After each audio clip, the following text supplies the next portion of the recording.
Welcome to the Fantasy Throwdown Podcast, bringing you the latest updates from the world of sports, gambling, and pop culture. Because you can't have a show without hot takes or a Tiger King meme these days. Know what I'm saying? Now, with over 200 episodes and ready to get after it again, here's your host, Dwayne Callender. Welcome to the show, everyone. Gonna look at the East Regional now, and we got some big question marks here because the number one seed that earned it, and this is because the selection committee goes off of the bulk of the work rather than where the team ended up. But in terms of the number one seed for the East region, we've got Michigan. Now, the issue with Michigan, even though the Big Ten was the toughest conference this year by far, the problem with Michigan is you've got a significant injury impacting that roster. So even now, the Vegas odds still has Michigan as the third highest team in terms of best odds of winning it all. Michigan is plus 550. But realistically, their odds of winning it all by most statistical measures is down less than 10%. When I kind of ran through the numbers again, Michigan was by far the lowest rated team to actually win it all. Mainly because of the injury. Actually, I was being way too kind to Michigan. With Isaiah Livers out, their odds of winning it all are less than 3%. Their odds of making it to the Final Four is a little over 5% according to team rankings. And,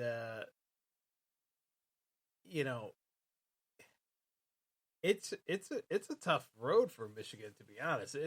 This region is not that easy, and without Livers, who was their best wing defender and also one of their more prolific shooters on that team, that's a short rotation that Juwan Howard, the former Michigan great and Fab Five member, he runs a really short rotation. So with Michigan normally at 7 or 8 guys, not having Livers there for the vast majority of the tournament, people are saying it's a miracle if he even makes it back for the championship match.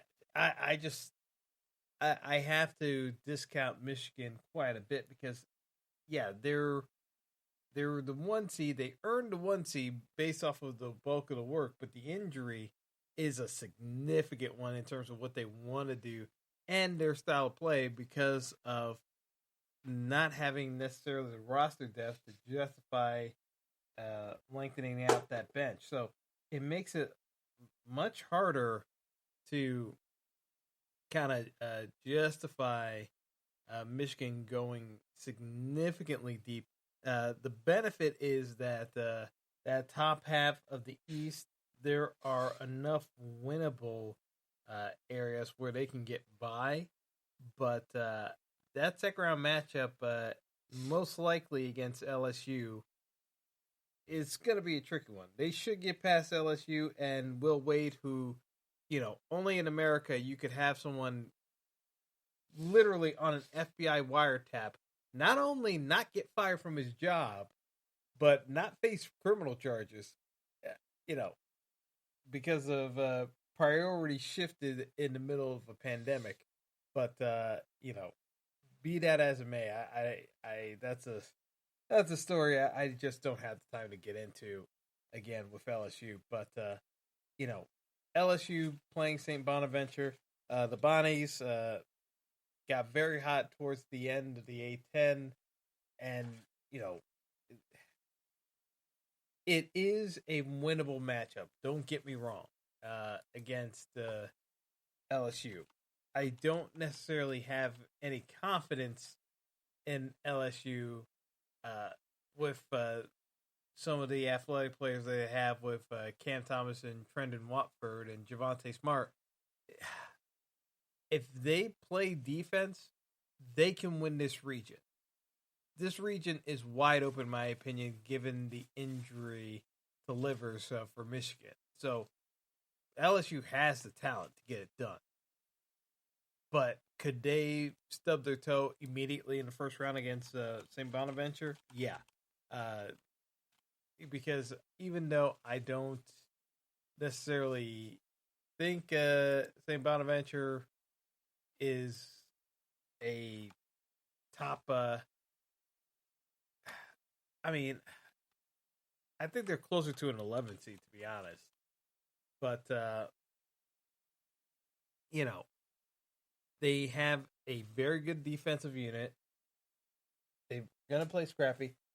This is one of those games where I don't envy the odds makers on it, because I can make cases for both teams, and realistically, you can't choose everyone. And I just look at it as LSU's a 1.5 favorite over St. Bonaventure. Over-unders at 144 points. I would take the under. I think both of these teams make life difficult for one another, but not necessarily being able to get transition points and baskets. I honestly look at that as a coin flip, but I do think that LSU pulls that one out, and I do give them the edge against Michigan. To be perfectly honest, I don't think Michigan is prepared to play without Livers for an extended period of time because of all the things he brings to that squad, given their short rotation. So maybe the bench players step up to the occasion, but I really think that they're going to have trouble at the wings moving forward as we get further and further into the tournament and the quality of the competition keeps ramping up. So, very curious. But I do see I do see this being a case where you can have an LSU run because Michigan goes out early. So, looking at the rest of the region now, you've got Colorado and Georgetown. Georgetown's an interesting case because Georgetown's a 12 seed. Georgetown was not good in the regular season. Got hot, needed to win the Big East tournament to qualify for the NCAA, in my opinion. Even if they lost the title match to Creighton, I still didn't think Georgetown was getting in. But they got the win. They stomped Creighton, and they get rewarded with a 12 seed. I think this is one of those cases where maybe the geographical region played a role, and they didn't want to have it too close. But I kind of look at it as a case where you're getting a substitute that's ice cold into a game because of injury. I just kind of look at it as a case where, at the end of the day, Georgetown really should be slightly higher. I mean, the playing game between Michigan State and UCLA as an 11 seed is a joke because to me, the playing game should have been that 12 seed. Georgetown should have been the 11. I don't get it with the selection committee sometimes when they put up these random matchups, because I get it from a rating standpoint why you're matching up Michigan State and UCLA for the first four in. What I don't understand is why you can't make the first four in a 12 seed instead of this 11 seed area. I think they have more than enough flexibility within the bracketeering to make that happen. So, but again, I'm going off on a tangent. So, Colorado should be able to beat Georgetown. Is it that close of a matchup? Probably. With the way Georgetown's playing, they can make life difficult for Colorado. Colorado's a 5-point favorite. The line has been moving towards Georgetown, and I think it's because of the Georgetown alums and everyone getting excited. I just feel like this is a pump the brake situation, and you're gonna basically end up being too pro Georgetown in terms of the bet. So I think eventually sharp money is going to come in on Colorado, and I think Colorado is the better team. Georgetown's just on a very good run, but I really do think Colorado's a better team. Florida State versus UNC Greensboro. Florida State is very interesting because they just got beat at their own game by Georgia Tech in the ACC title game, where Florida State's usually one hustling, forcing turnovers, and now they're looking for that similar spark, but it just isn't there for this season's squad. Even though they had a pretty productive year overall, given all the disruptions to the ACC schedule. Florida State pretty much was, for vast parts of the ACC regular season, the best team in the ACC, along with Virginia. So I just kind of look at this case where, Florida State, I think they have enough veterans on that squad that they can get to the Sweet 16. Colorado, Georgetown, I expect Colorado to win, but I'm not exactly expecting any type of more formal run where Florida State goes off and just rattles off a bunch of wins and gets to the Final Four. I don't necessarily see them having the legs for that, but could they make an Elite Eight run?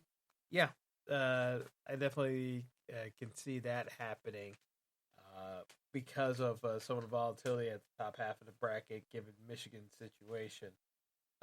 In the bottom half of the bracket, you got BYU facing the winner of Michigan State, UCLA. Like I said before, committee wanted to have a storyline and be able to sell tickets and generate some buzz about the tournament. So you got Michigan State and UCLA paired together, but Michigan State is the squad that, if anyone's going to catch fire and doing damage with that, it would be him. It would be the Spartans with Tom Izzo having the level of experience of being able to manage games when you got to find points wherever you can. So I do think Michigan State beats UCLA. And, I think I'm going to have some exposure to just getting a little bit more out of this region with Michigan State or Texas run. Texas, that's the 3 seed. That, again, kind of comes down to where things land in terms of the Michigan State to UCLA game, because I do think that they have enough to beat BYU, either of those squads, and the questions will be asked,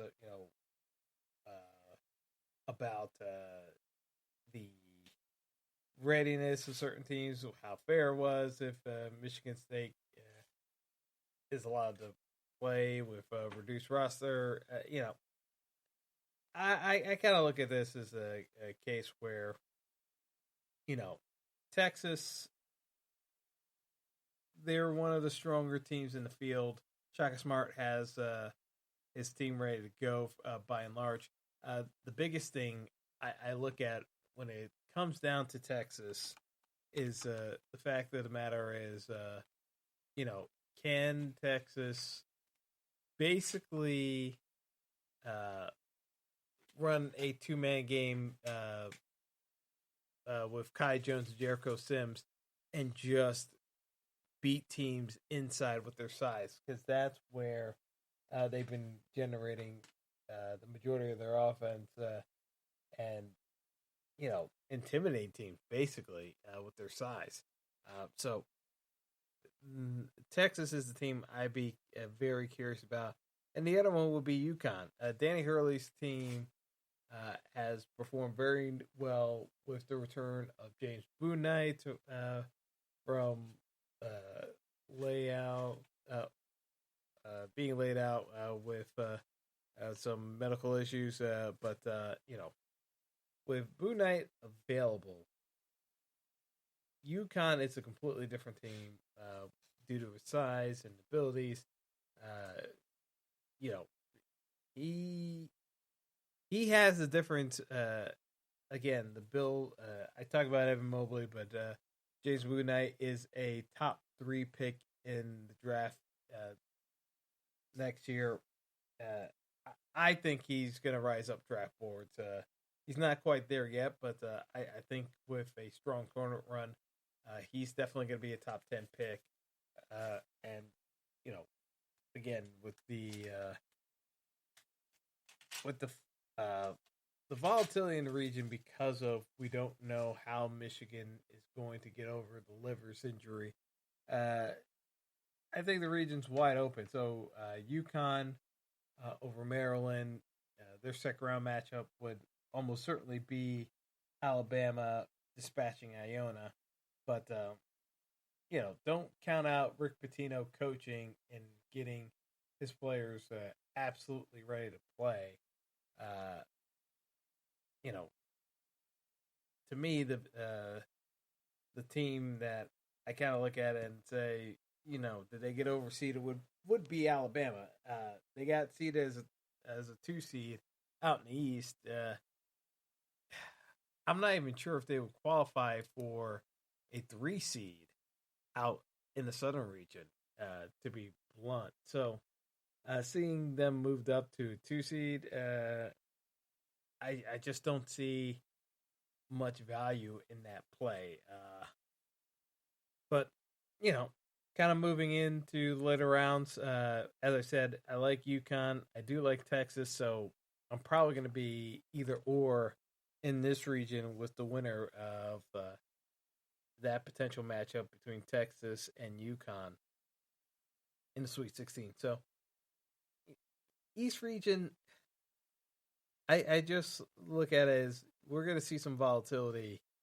I'm not really prepared to do an exact guess of how many issues crop up, but I think it's this is if you want to get different with your brackets, this is the region to target in terms of some of the results, because as I said, this is the weakest 1 seed due to the injury, and no one's really stepped up to fill the void, if you will. So East region, definitely keep your eyes open, because I think that's where the bulk of brackets are going to be won, is how well they navigated this East region, because I see a number of potential landmines that could pop up. So that's going to do it for the East region. But as I said, I would lean more towards upsets, because I don't necessarily see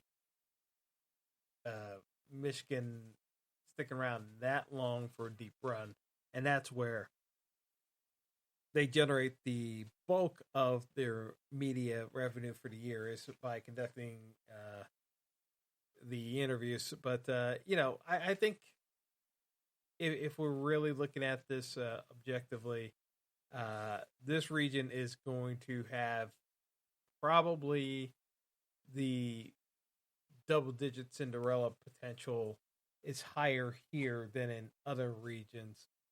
I don't necessarily see it playing out. I do see it more as a higher-seeded team wins out in the region. So whether it be a UConn or Texas, because I do think the 1 seeds in the other regions are far more secure. So that will do it for the East region, and stay tuned for the Midwest and South coming up in the next day or so. Have a good one, folks. Thanks for listening to the Fantasy Throwdown Podcast. Be sure to like and subscribe to the show on Apple Podcasts, Google Podcasts, and all other major outlets.